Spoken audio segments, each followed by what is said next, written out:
Ooh, hey, loves. Hmm. Welcome to our Witches Will Lead chat with Aneta. I'm just waiting for Aneta to join. Ooh, I have a fire in my belly for this one. Let's do this. Mm.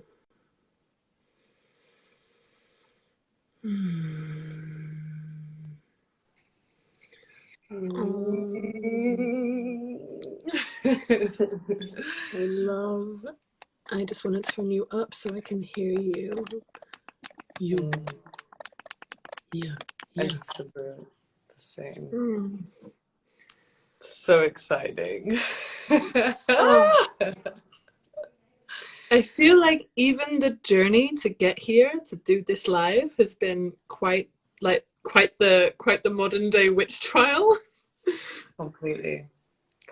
Like, I'm in the mountains, I've got no reception. You're like, we do it today. I'm like, no, maybe not today, tomorrow. Like, how do we do this? Do you feel to share a little bit about your process around being banned from doing lives and things like that and having to navigate that piece also? That's wild. That feels like a modern day witch trial. That censorship just is a modern day witch trial, right? Yeah, completely. I'd actually love to like open the space with just a calling in. Mm-hmm. Yeah, just to very briefly invite everyone, yeah, into their hearts and into their wombs. I've just lit a candle. I know that you also have your candles and your sacred space. And, you know, this is a circle, this is a portal that we're creating. It also is the new moon. So it feels very apt that we're kind of pulling this south and north node of Lilith and Hecate and the dark feminine and the goddess that we both embody and are devoted to, wildly devoted to. So it's truly an honor to walk this path with you. And I just want to call in those goddesses. I want to call in our angels and the light workers who protect us and hold this space in sacredness and in love. And for everyone on this call to know that all of that madness, all of that rage, all of that pleasure, all of that fear, all of that joy, that ecstasy is most welcome. So let's speak to that, let's invite it, let's commit to it. Ahom Takoyasin, Sibanye, we are one. Our circle is open.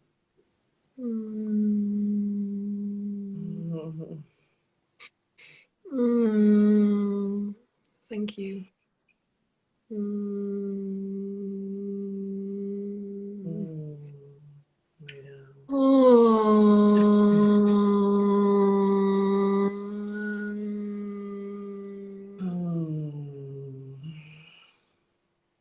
Yeah, when I was feeling into what really wants to be shared, like the pieces that really want to be shared, I really feel,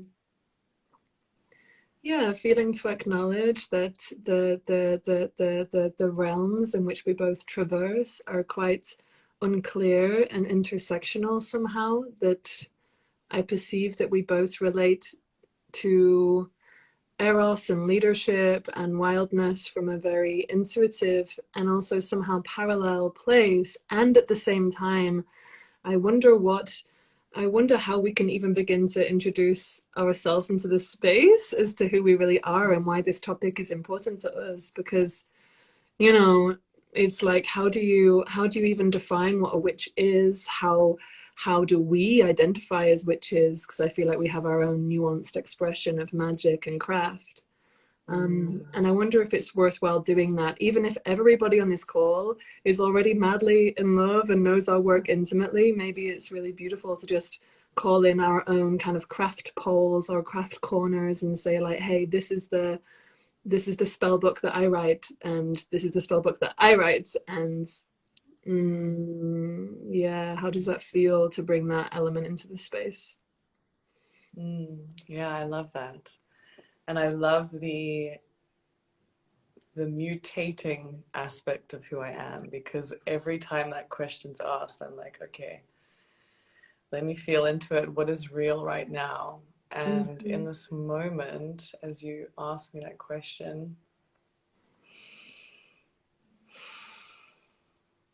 yeah, my number one lesson and movement on this path has been to be of service, to be of service to women, to humanity, to the earth. And I've always said to people who want to go into this work or who are interested in how I got here, it's a surrender to actually praying and asking, where where do I go? How do I actually be of service in the best way? And what's come very strong for me is women, witches, will lead. And through empowering and awakening them in all their facets, all their pain, all the trauma that I've experienced in this body and in the bodies and lifetimes before me, it's through understanding and transmuting and dancing and really expressing and evoking that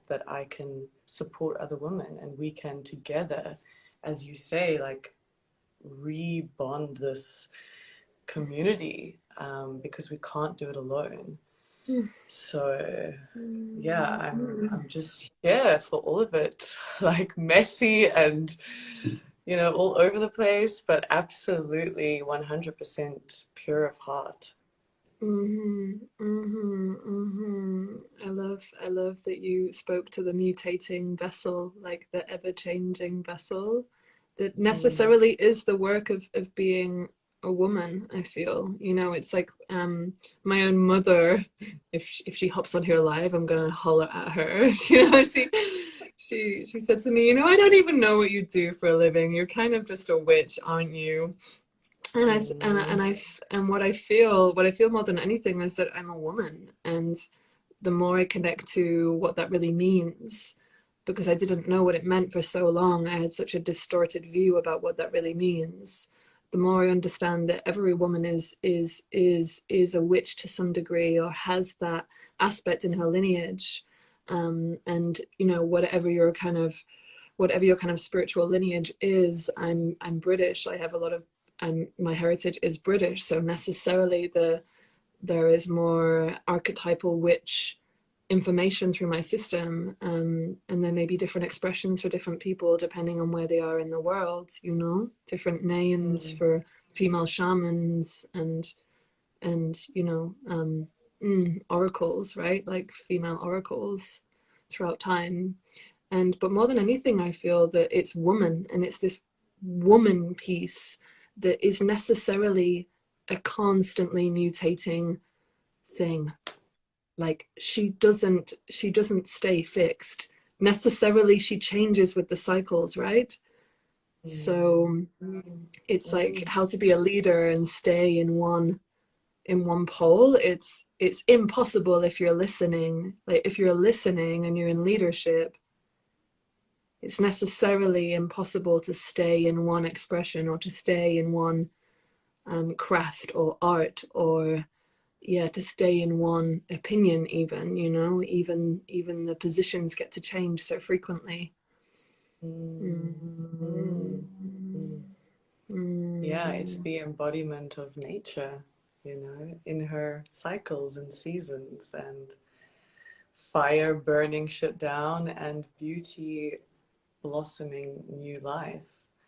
mhm, So, yeah, it's mhm, truly that awakening I think we all feel, because we've spent a lot of time. I was listening to this astrologer now, with Father Sky and with Spirit and everything up there, but Mother Earth is screaming now. And mhm, there's a place and time for that wisdom, and there's a place and time right now for the earth.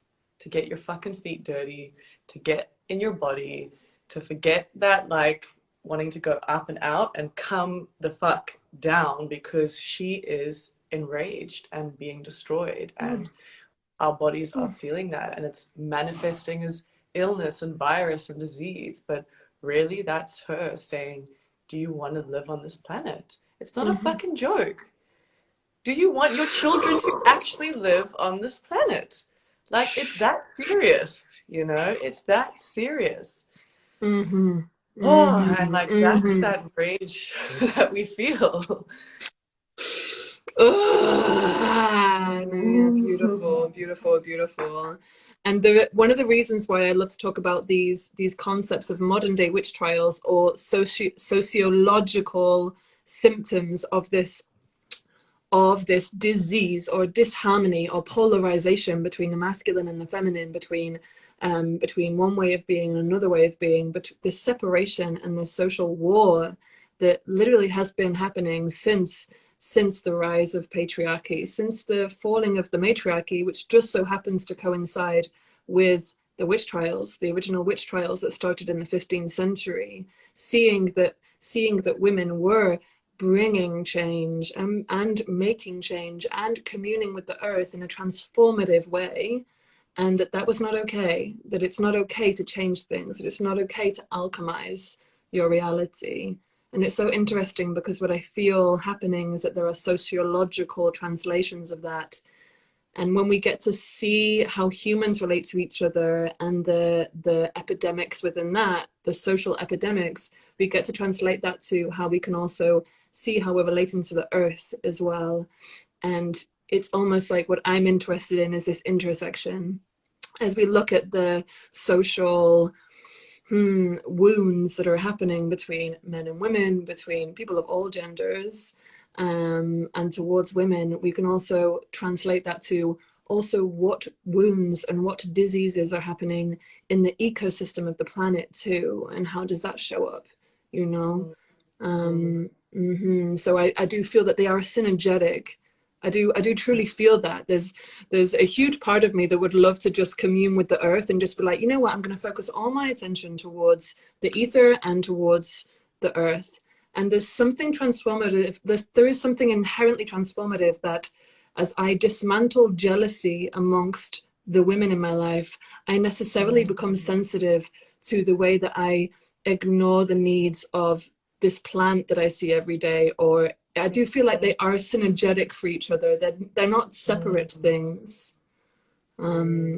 Yes, I'm curious how you're noticing that this turn that we're seeing towards the feminine in society and the way we relate to each other, and also necessarily the way that we need to relate to the earth too. Mm. Mm, mm, mm. Yeah, I love that someone was like saying goosebumps and truth bumps, and I feel it so deeply in this call. And thank you for that prompt because it's led me to this idea of scarcity, which I think we've both really looked at in our business, in earning money, in really wanting to understand on a physical level what abundance actually is.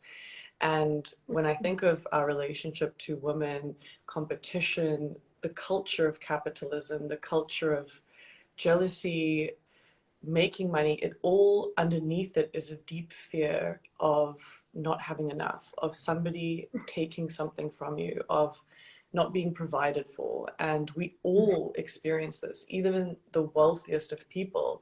Underneath all that wealth is a deep insecurity that's manifested as more things and more protection of sorts.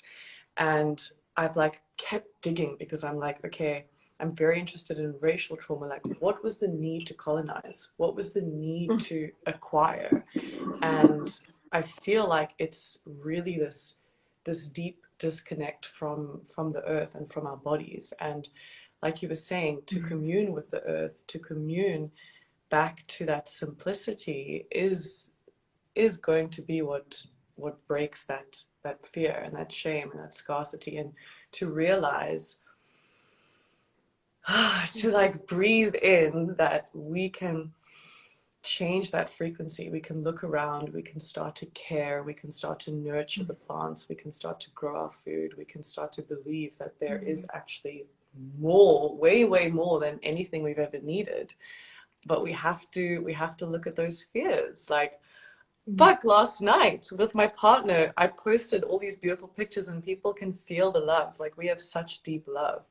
And we work through the deepest shadows. Like, I was in tears last night, Ah, fearing jealousy, fearing another woman, like, you know, commenting and DMing him, and like me having to watch this person coming into our realm. Like, I can feel that energy of her wanting something, and having to really sit there with myself and go, what is this? Like, why am I terrified to lose this love, to share this love?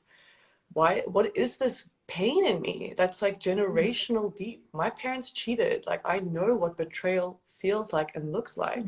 I was engaged, my partner cheated on me. Like, I know that wound, and I had to really lie in my bed and just cry and go, okay, it's coming up for me to keep feeling, to express honestly, and for him to witness that, and for us to move through it. So it's so present and potent. And I think for me, the work is to be present, to not run away, to not try to point fingers or get her to, you know, it's like I'm alchemizing this in every cell of my being, in every moment that it arises.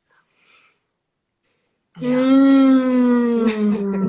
Love that so much. Thank you so much for sharing this. And it's so interesting that just as you began sharing about the relationship piece, it's interesting because what I felt coming through me was a desire to relate, to almost use relationship as an example of alchemy. If we imagine that a witch is an alchemist, and as we get more meta about this, I believe the reason why I believe that every woman or even every being inherently is a witch is because every single human has the capacity to alchemize their experience into spiritual gold.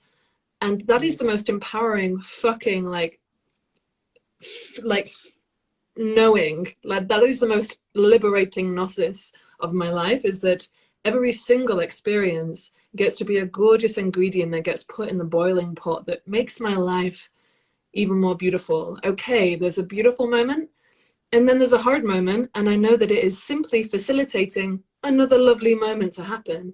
So this jealousy piece is a divine gift, right? Because it gets to show you your perfect pain. And as a witch, the way that we respond, as a witch, the way that a witch responds to emotional harm or emotional dysregulation is like that. It's like, thank you for this ingredient. You know, maybe like our homegirls in the 15th century would have had like a frog's tail that their neighbor gave to them that they need to put in their cauldron, you know? And Yes, our yes, yes, like, you yes, know, and yes, the yes, postmodern folktale is probably just a bit yes, of jealousy in your partner's DMs, you know? yes, yes, It's like yes, exactly. Oh my God. it's a Exactly, necessary exactly. ingredient. Mm. It's Mm-hmm. that triggers are gold. It's so beautiful. And it's literally a change in that polarity thinking of right and wrong, of dark Mm-hmm. and light. As soon as you shift that and you go, all of this is actually gold, all of this is important, this is the journey, this is the roller coaster, and to live in that excitement of everything that's coming at you is the dance of life, is the freedom, is the like, okay, I can move with this, I can play with this is not going to debilitate me, you know, this is not going to destroy our love, this is just going to show me where I need to vocalize to my man, who I see joined as I brought this up, that there's a deep fear here, that this is an insecurity, and to be so vulnerable, honestly, is yeah, is life, is Mm-hmm. life. Mm-hmm. Mm-hmm. So there's a part of me, I'm a Virgo rising, so there's a part of me that wants to like bring in a little bit of context, because there is a part of me that would love to kind of circle back a little bit to the witches theme, because I like thematics a lot. and and I'm curious, from your perspective, what do you feel what do you feel helps you to understand that you are continuing the lineage of witches or of a witch. You know, maybe it's not necessarily, oh, I know I'm a witch because. It's more, how can you feel, or what are even the ways in which you personally are consciously continuing this lineage and bringing it forward, you know, bringing that wisdom forward, continuing the lineage of this wisdom. Are you open to answering this? Is it cool to like bring Yeah, in a little yeah, bit of a yes, thematic yes, question? yes. All of Nice. it. Yeah, when I think of the definition that I was actually given by a beautiful teacher and witch, Susan, about what a witch is, it's the woman who is not afraid of her spiritual power, of spirit inside, the embodiment of spirit. And as you said, every single one of us have spirit inside, which is just the term for it. You could be a shaman, as you said. You could be a artist, like the pure artists, the creators. They have spirit inside that is expressing through their art. And so for me, the expression of the witch, which awakened in me, is this expression of healing, of being of service, of wanting deeply to connect to the earth and invite others to take their shoes off and put their bare feet in the soil, drink the wild weeds, lie with their belly and scream into the soil and cry and just experience this connection. And so as a witch, as a woman, I feel that it was our way of communing, of healing, of trusting, of the simple things in life, you know, cooking a beautiful meal and not being afraid of that deep intuitive knowing that not only can you heal yourself, but you can heal your home and heal your community and really bring your love out into the world. But you have to trust it. You have to actually listen and get out of your head and get out of your fear and get out of like the shame that comes with taking that stand and being a leader. Oh, I love every single time you say something, I can just notice it's like activating both the heart and my solar plexus. Like both centers are like oh. Yeah, I have a little piece that just came through as well, is that for me, if we want to say like what a witch is, or like one of the most important ways of continuing or bringing forward the lineage of the particularly the female witch is that of that she uses meta. She's fucking around with prima materia real nice. She's like, I believe that we are all spiritual beings, and we're all able to access the higher realms, and we're all able to access innate levels of consciousness. And being a witch is kind of like, yeah, I can do that. I can soar off to, I can transcend into the fifth dimension. Cool, that's nice. I hang out with God, and I have a body. I use it. I have a physical body. In this lifetime, I'm incarnated as a human. What that means is I use this body for my own revolution. I embody everything. I trust my emotions, and I use everything that my prima materia is giving me. I use everything that I can, and I get curious about the local herbs that are going to help heal my local family that are growing around me. I'm going to use everything that this physical existence gives me. Jealousy, I'm going to see it as a tool. I'm going to use it. Like, I'm a human, so therefore emotions are a gift. Because if I was born as another like if I was born as this rock, then maybe I wouldn't have the same material to use, you know. So I feel like the prima materia, she dances with the profane and the profound, you know, like deeply spiritual, deeply profane. And there's something incredibly simple about it as well, that this way of crafting ritual can be incredibly simple. It's not so wild and loud and intricate. It's more like a witch can use a glass of water for her own evolution. It's like, it's not so complex anymore to make change. And that's what I love about the lineage of the witch, that she's very practical, you know? Yes. Mm-hmm. Yes. How does this Yes. land? Yes, yes, yes. I think of one of when I was doing my shamanic training, it's like chop wood, fetch water, chop wood, fetch water. It's that process of making everything you do, as you say, a ritual and intentional. And we can all do that Mm-hmm. in every moment of life. And I think what I like about our journeys of what I can see is we did the fucking extremes. Like I was the profane, slutty, druggy party animal, like in the depths of the what we would associate as the darkest whatever times. And then I went this very high and mighty, righteous spiritual route. And I got to see like how actually both of these worlds are one and the same.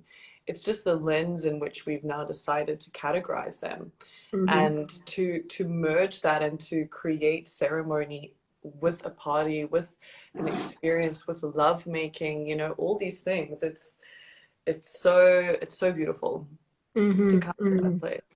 Hmm. Hmm. And I love this profane piece because what I love the most about the witch and the archetype of the witch and the lineage of the witch is that she never hosts alone, so to speak. Like the witch never holds space alone. She's never actually a witch. A witch being a leader is kind of an interesting oxymoron in a way because it's like actually like witches will lead. Witch is will lead like which is Mm, a really incredible at supporting other people to step into their leadership. There's a reason why witches always come in packs in covens because there's yeah. something magnetic about how simple it is. It's not like I'm this transcended priestess with like incredible psychic powers and I can do things that you can't. She's like, you can go out into the garden and get herbs and be a witch too. You're equally as Mm, special as I am. No one is more mm, special than anyone else. And this is mm, what I feel is really powerful, that it's magnetic. It's creating a sensation of abundance because if I can do it, you can do it too. You've got a human body, that I've got a human body too. I'm just using this, you're just using this. And I love that the magic gets so simple in that regard. Nobody is more special than anyone else. And I feel that's really important because there's so much elitism in esoteric communities, mm, and this can mm. get real problematic. And you know what I mean, like elitism through the whole spectrum in conscious communities. And I feel that what we're doing as witches, as true alchemists, what I feel that we're both doing in parallel is that we have walked these different paths. We do have an understanding of the different expressions of what it might mean to be a woman, of different kinds of woman. And it's not like, oh, I'm like this and I'm not like that. I'm like, I feel like I've like stumbled into a lot of different ways of being a woman, being a sex worker, going to the club a lot, like going deep into shamanic practices, going deep into like wearing all white Kundalini yoga priestess, like all of it. And it all Yeah, just gets to be extra ingredients to put in the pot.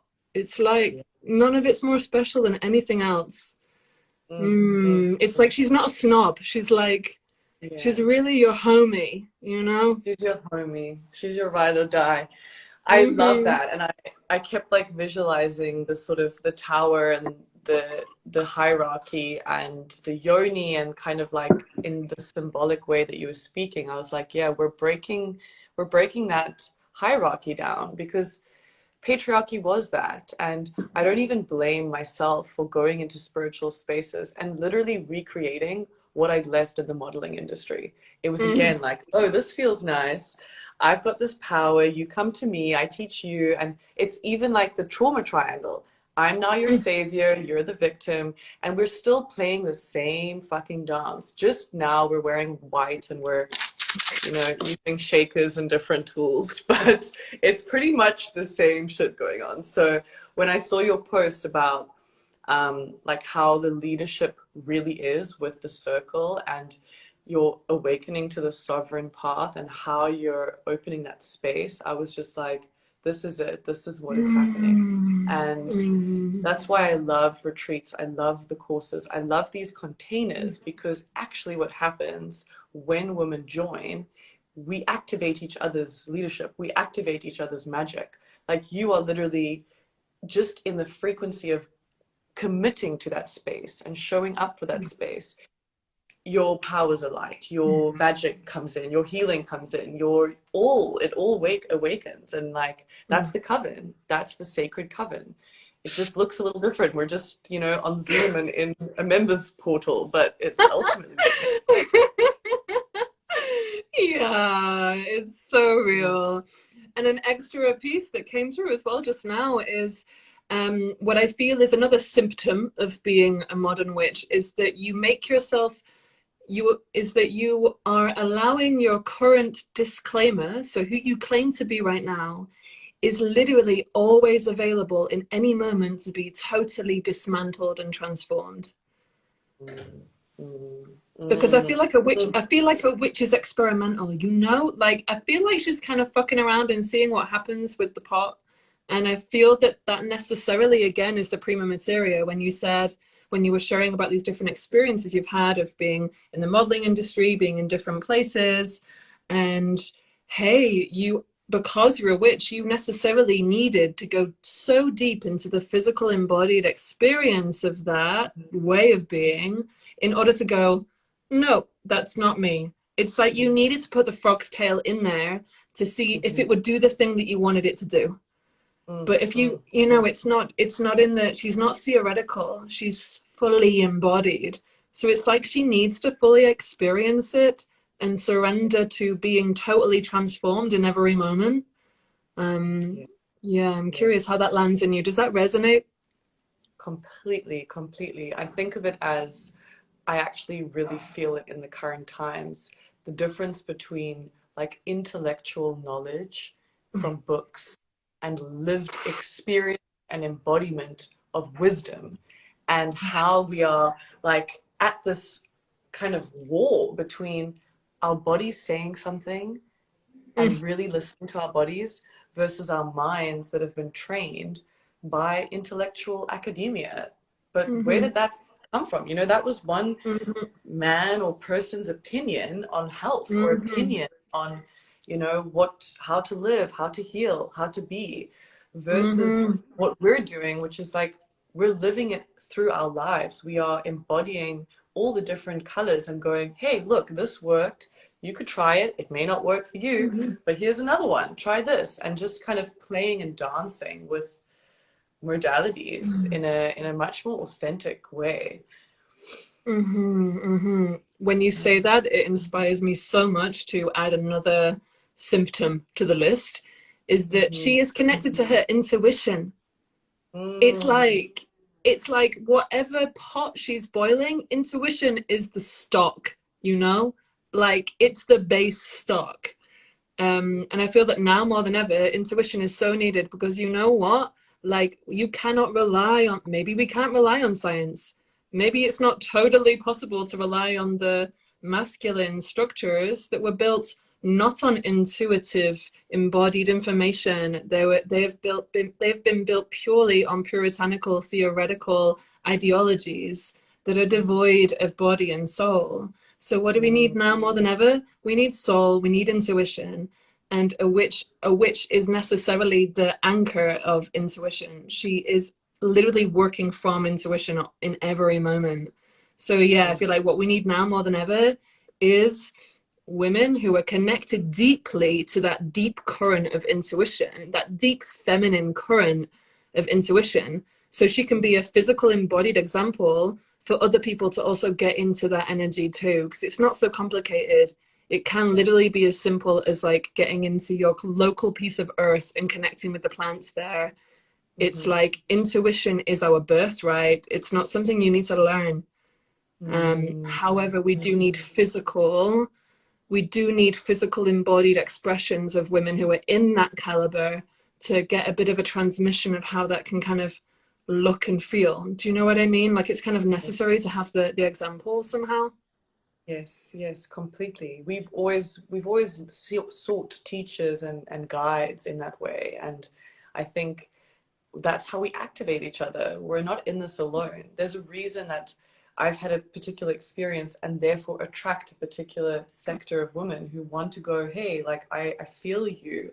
I'm living this in my body too. And the way that you're approaching this resonates. So it's it is very embodied. And yeah, I love what you say.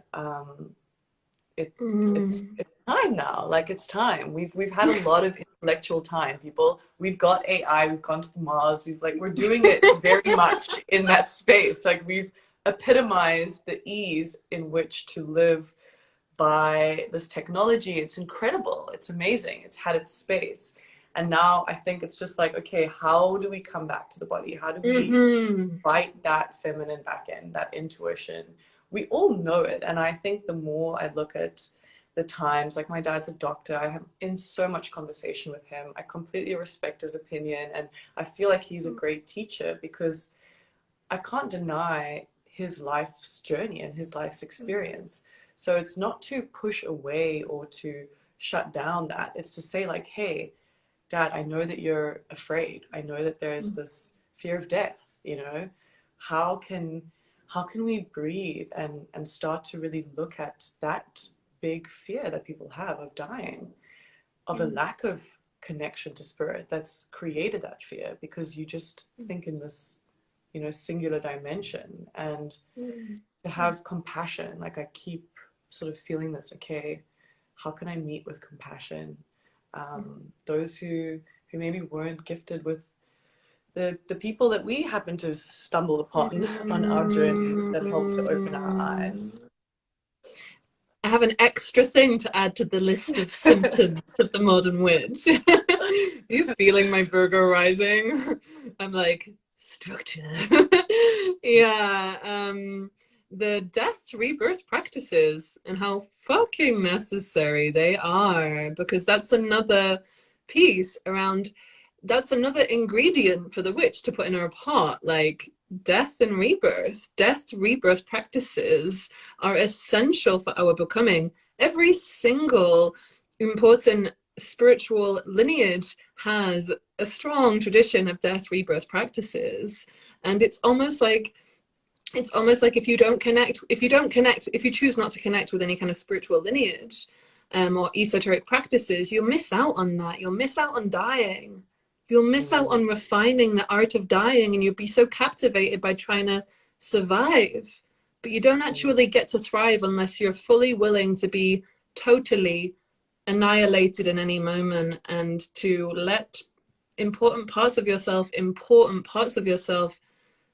die in order to be reborn into who you may actually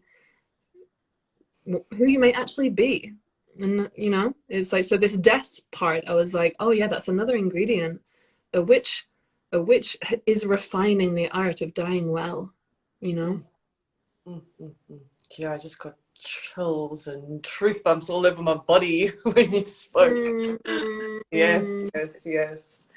Yeah, and we need the support of others in that death process. I think that's why we're here. You know, we're saying, like, hey, we feel you, we know, we've lived, and we want to guide in that way, because it's scary. Like, we can't deny the fear of losing a job, the death of an identity, the death of a love, a relationship, an idea of where and who you thought you would be, and to hold space for that person's then becoming. And it's trust, it's surrender, it's like full circle back to where we started. It's the feminine, and she's saying, hey y'all, like, you can't control all the outcomes. We don't know. Like, this whole time has been about, like, we don't know. Nobody knows. Can't say when it's going to end. Can't say if we'll be let out of the, you know, cages of our prisons. We just gotta ride this wave and wave. You inspired me to add another item to the list. The item I wish to add to the list is a symptom of a modern witch who hosts online courses. Is that whenever, you know, there's the Wiccan concept, like the Wiccan and pagan concept, that anything that you put out into the world comes back to you threefold.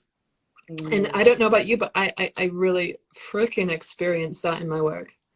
That any time I choose to even just write a post or create a ritual, or, I mean, yeah, for example, with Sovereign, with this course that's coming up, this is the fourth time that I'm doing it, and every single time I do it, I have to really choose the time of year perfectly. I have to choose the time where I know that I can just allow myself to be totally dismantled by this woman that this course is, because her energy, it's like what I'm putting out into the world comes back to me threefold, and that is beautiful. And sometimes it's really intense, because it is this energy of, I will take anything that is not truth. I will take your partner from you if it is not in service to you and your truth. I will take any superficiality, any friendship connections. I will take your job from you. She has taken so much from me, and I'm so grateful. And I feel like that's quite a modern symptom of a witch, of anything you put out into the world, it is necessarily being entrained in you threefold, you know? I'm wondering how that relates. We've never connected on this so much, but I'm so curious how this resonates with you.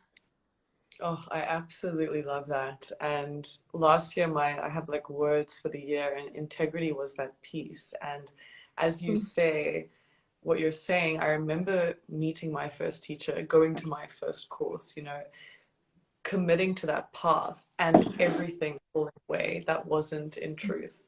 You know, that relationship had to die. That lie I was telling myself, and I knew it. That's why, like, when you're watching this and you're called to these spaces and you feel that like butterfly tingling, I'm terrified, like, I'm actually terrified to say yes. That's when you know you found your teacher. That's when you know you found the place that you need to be in. It's going to be triggering. It's going to be uncomfortable. It's exciting. Like that electricity, that's what we want. That's what we're here Mm-hmm. for. Like that's the truth. That's the realness. Otherwise, we can keep playing this fucking game. And I'm sorry, but I was feeling so much rage because as much as we are doing, we're still playing. You know, there's a lot that's still to come. The earth, the way that we relate, the way we're still driving and treating, like it's time. Like we gotta put our big girl panties on and our boots on, and say yes. And I know that Mm-hmm. there are Mm-hmm. women who are ready. Mm-hmm. Mm-hmm.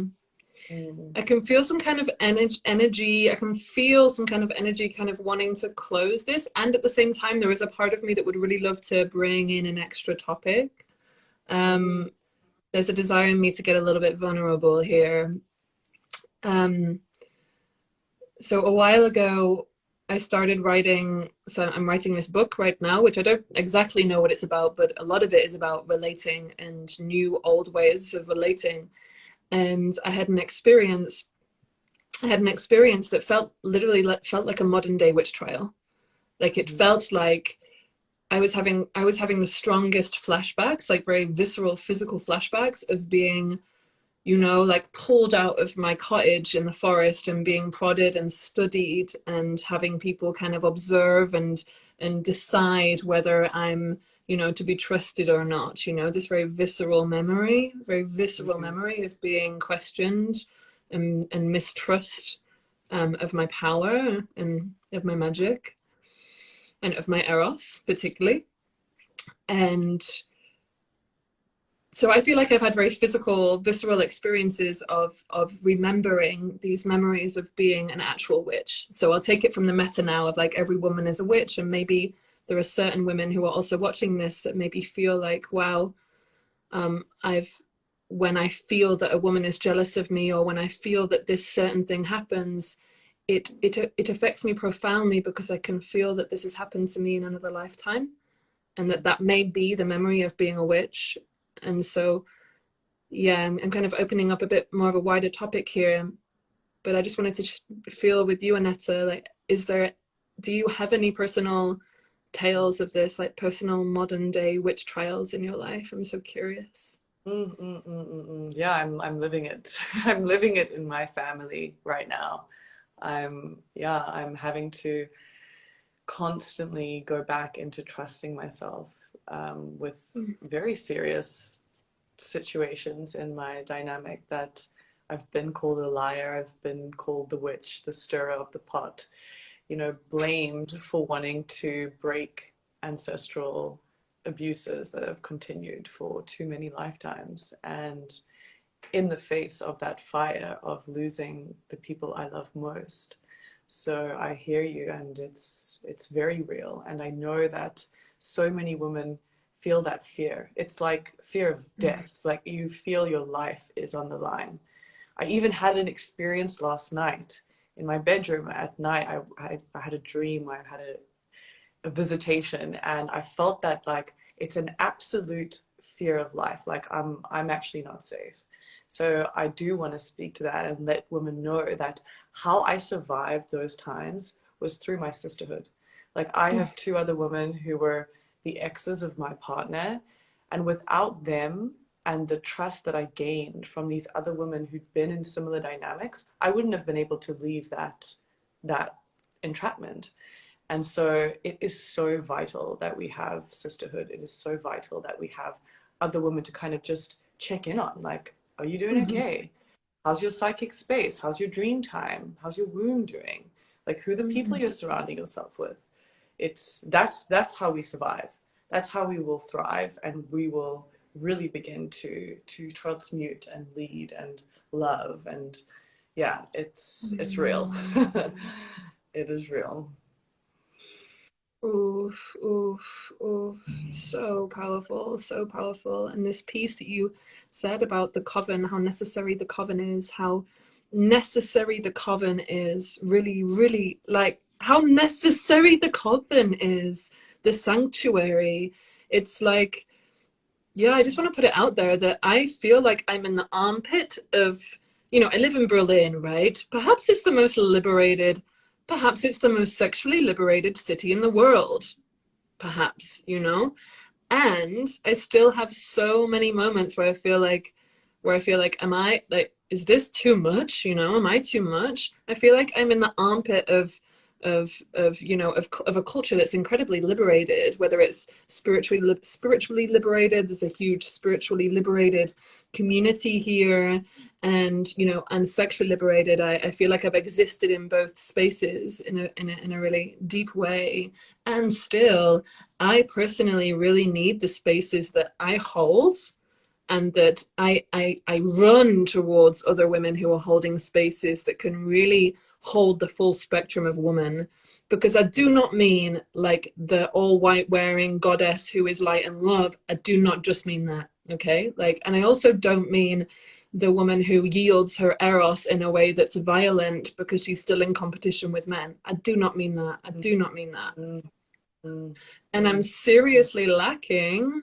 Like you're one of very few women that I really feel I can be at home with in that regard. If I know that when you hold space, it is for the full spectrum of woman, because I can trust that you have had an embodied experience of pretty much the full spectrum of woman. Mm, mm, mm, mm. And Yeah. it's like we need that sanctuary, because we need to really know that all of our full self is going to be so welcome. It's not going to be judged. It's not going to be it's not even going to be intimidating, because every single other person in the sanctuary also gets it and loves it and trusts it. um and I've really honestly rarely had the experience of my eros and my power and my emotional raw expression fully trusted. And Mm, that's why I personally need my own containers. And I'm like, this is so wild. If I, as a person who's been doing this work for years and with the lineage that I have, if I need these containers, oh my God, like, imagine living in the middle of nowhere and you're literally the only witch in the village. I feel like there's probably like 10 other witches in my apartment building in Berlin. yeah. We Yeah. literally need coven. We need it right Mhm, now. mhm, Mm-hmm. mhm.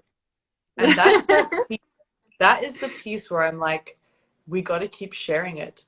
Even when I have this Mm. resistance to marketing, to fucking selling the thing, like I know me and you have, because we're so pure in the work that it sometimes feels really sticky. I know that this is life-changing, world-changing stuff. And I so respect and honor all the people and the women and those of our community who share our work and who support us and who make this Mm. happen and make this a reality. Because like you've just said it. Like there's people in the building, they don't know about us yet because we've been hiding and we've been like, you know, transmuting through different spaces, but the more exposure the better. So I'm Mhm. right here with you and for it, and so grateful for this, yeah, this space and this collaboration and what's to come. It's so Mm. Yeah, I mean, there's so much more we could say about this, but maybe we'll just do. I have a feeling that we really want to do something else on this topic, right? Like, I feel that the witch topic is so rich and juicy. So I see yeah, this, I see us just kind of scattering seeds on the ground together right now. And yeah, totally. yeah. Mm. And so, yeah, I feel to really share that if anybody who's watching this has any, really just any, oh, like like any buzzing desire to reach out to either of us about this topic, or leave something in the comments and then we can both read it too. I would really love to feel the other witches here. I would really love to feel your own personal story. You know, like we all have these memories, and yeah, I just feel to plant a seed here that perhaps, well, my intention with this live is that for anyone watching this, if you have ever felt shamed in your life for being too much, if you've ever been told that you're not trustworthy because you're unashamedly honest in ways that other people are not resilient enough to be, if you trust your eros as much as you trust your innocence, I want you to know that you are not alone. And I want you to know that your magic is so necessary. Like your primal wild magic is going to be so necessary for this great reorientation towards the feminine that we're all experiencing. And all you need to do is find your other witches. That's literally the only thing to do now, is to surrender, trust the process, and meanwhile, find your other witches. They're out there. They're really out there. And I hope that me and Anessa can show this to you, that like they're out there and they're gonna like love the hell out of you when you find them, because we've just been madly in love with each other since we found each other, you know. um Totally. mm, Totally. Mm. Yeah, I love that. I love that. And yes, women, use your voices, speak, share, write to us. Just that activation of like bringing yourself into the circle, mm, announcing yourself. We want to hear you. mm, We want to see you. Like, thank you. mm, That's the start. It's little ways of expressing. And I see mm. like, yeah, so much power to everyone who stayed throughout the call. It's just been, yeah, truly, as always with you, sister, like full power. Full power. Mm. Woo! And I'm so looking forward to spending the next 4 months with you. Like, I'm so Yeah, looking forward to seeing how our lives get totally torn apart. I know, me too. And I'm like, I'm Hmm. looking at that date for the retreat. I'm like, I gotta meet you. Like, I gotta meet your body. I need to be in that space and just like really activate this. It's so exciting. Hmm. So Thank you so grateful. much for this, love. And yeah, Thank look forward to hearing from all of you. And love you so much, Anetta. Thank you. you, Shayla. Bye. You too. Bye. Bye.